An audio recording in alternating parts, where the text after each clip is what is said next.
이 영상을 보셨다면 나눗셈이 얼마나 쉽다는 걸 확인했을 겁니다. 28 나누기 7이라는 나눗셈은 7에 얼마를 곱하면 28? 이렇게 곱셈으로 4라는 답을 구할 수 있으니까요. 곱셈만 알면 나눗셈 답 저절로 나옵니다. 수학적 용어로 이걸 나눗셈은 곱셈의 역 이렇게 말합니다. 뿐만 아니라 나눗셈이 적용되는 두 가지 상황, 즉 28명을 한 조에 7명씩 편성하면 모두 몇 조? 이 문제와 28명을 7조로 편성하면 한 조에 모두 몇 명?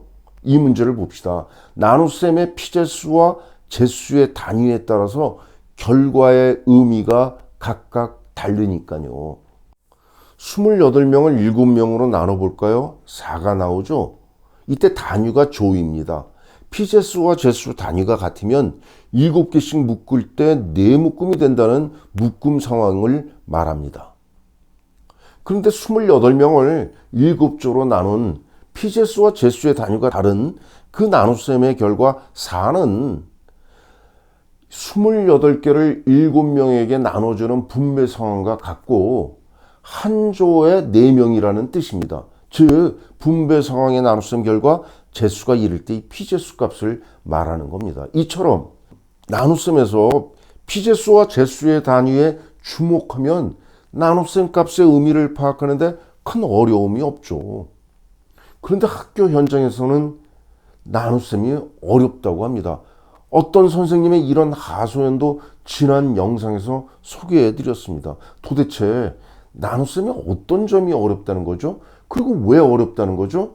그래서 교과서를 들여다보았습니다. 시중에는 여러 종류의 수학 교과서가 있지만 출판사, 저자, 사파만 다르지 내용은 별 차이가 없어요. 여기 두 종류의 교과서에 나눗셈이 이렇게 되어 있네요. 제목도 같아요. 똑같이 나누는 상황이니까요. 바둑돌 12개를 3사람에게, 고리 8개를 2사람에게 나누어 주는데 하나씩 나눠주는 거예요. 그러니까 너 하나 나 하나 이렇게 나눠주라는 겁니다. 그 후에 다짜고짜 나눗셈 기호를 들이대면서 이것이 나눗셈이다 이렇게 말합니다. 참 어처구니 없지 않나요? 그러면 72개 바둑돌도 8명에게 나누어 줄 때 이렇게 일일이 하나씩 세면서 나누어 주는 겁니까? 그리고 마지막에 그 결과를 보고 한 사람이 몇 개 가졌는지 그렇게 말해야 하나요? 어떤 사람이 그렇게 나눗셈을 합니까? 교과서 필자는 나눗셈을 그렇게 하냐고 제가 정말 묻고 싶네요. 자기도 하지 않는 나눗셈을 왜 나눗셈 처음 배우는 아이에게 하라고 하는지 전 정말 이해할 수가 없어요. 더군다나 이 나눗셈을 배우는 대상은 이미 2자리 곱셈까지도 할 수 있는 3학년 아이들이거든요. 그러니 나눗셈을 곱셈의 역으로 얼마든지 설명할 수 있습니다. 그런데 정말 엉뚱하게도 유치원 아이들처럼 한 개씩 나누어주는 개수 세기를 하라고 하니까 참 이상하죠? 그러니 아이들과 선생님들이 어리둥절할 수밖에 없죠. 그런데 곧 이어서 또 다른 종류의 나눗셈을 제시합니다.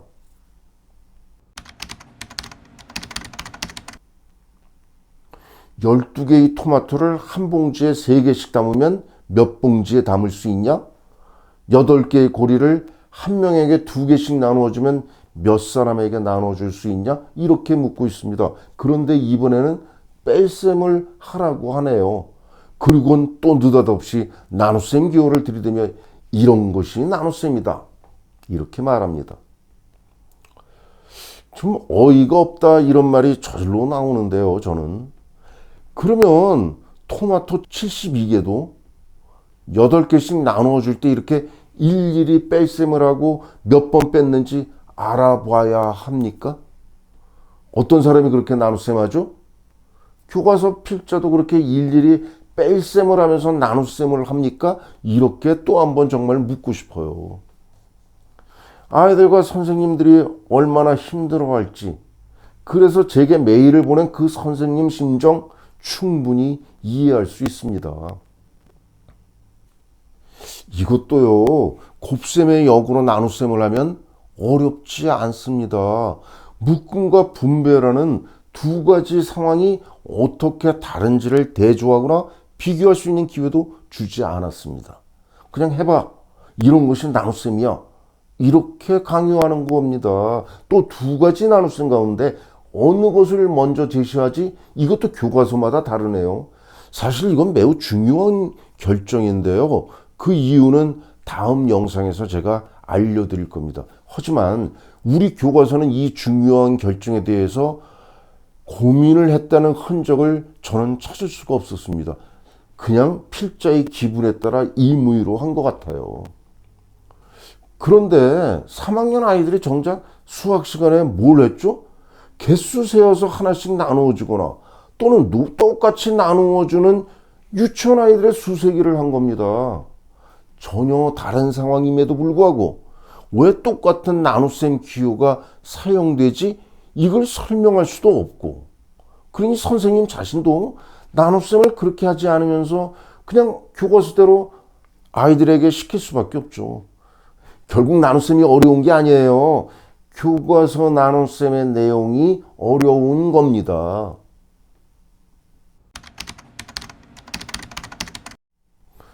그렇다면 교과서는 왜 이런 방식으로 나눗셈을 제시했을까요? 그 이유를 찾다 어느 날 일본 교과서까지 들여다보면서 그제서야 알게 됐어요. 세상에 이걸 베낀 겁니다. 일본 교과서는 아메, 그러니까 조청으로 만든 엿이고 오카시 과자거든요. 이걸 소재로 했는데 이 소재만 다릅니다. 12개의 아메를 하나씩 4접시에 놓는 사파를 제시하고 이것이 나눗셈이다 라고 합니다. 똑같죠? 또 이번에는 오카시 과자 12개를 4개씩 3접시에 담는 사파를 보여주고 이것도 나눗셈이다 이렇게 말합니다. 똑같습니다. 우리는 이전 영상에서 그리고 이 영상의 첫 부분에서 곱셈의 영으로 나눗셈을 도입하는 것이 얼마나 간단하고 쉬운지 확인해 봤습니다. 그런데 우리 교과서와 일본 교과서는 곱셈이 전혀 등장하지 않습니다. 이렇게 첫 단추를 잘못 꿰었기 때문에 나눗셈인 계속 어려워진 겁니다. 그러면 나눗셈 어떻게 가르치고 배워야 할까요? 이 질문에 대한 답을 죽은 시인의 사회라는 영화의 한 장면으로 대신하려고 합니다. Gentlemen, open your text, page 21 of the introduction. Mr. Perry, will you read the opening paragraph of the preface entitled Understanding Poetry? Understanding Poetry by Dr. J. Evans Pritchard, Ph.D. To fully understand poetry, we must first be fluent with its meter, rhyme, and figures of speech. Then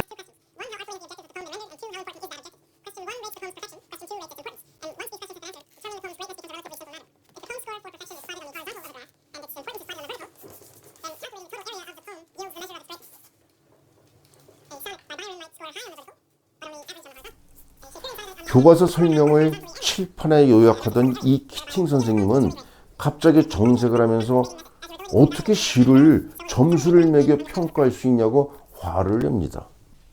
그가 생각하는 시, 더 나아가 문학은 인간의 감수성을 토대로 하는데 이걸 하나의 숫자로 평가해버리는 교과서 내용이 도통 이해할 수 없는 것은 물론이고 어처구니 없어 보였던 겁니다. 그래서 그는 학생들에게 외칩니다. Rip it out. 교과서를 찢어버리라는 겁니다. 그 페이지 전체를 찢어버리라는 겁니다. 이 영상을 보시는 여러분들은 제가 키팅 선생의 전적으로 공감하는 걸 이해하실 겁니다. 그래요. 교과서 버리세요. 그건 나눗셈이 아닙니다.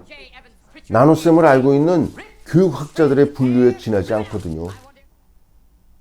아이들에게 나눗셈은 이 책에 들어있는 내용으로 가르치세요. 우리 아이들의 나눗셈 개념 형성을 위해서 이 책에는 정말 필요한 활동만 제시했습니다. 이에 대한 안내 다음 영상에서 계속 이어집니다. Good day.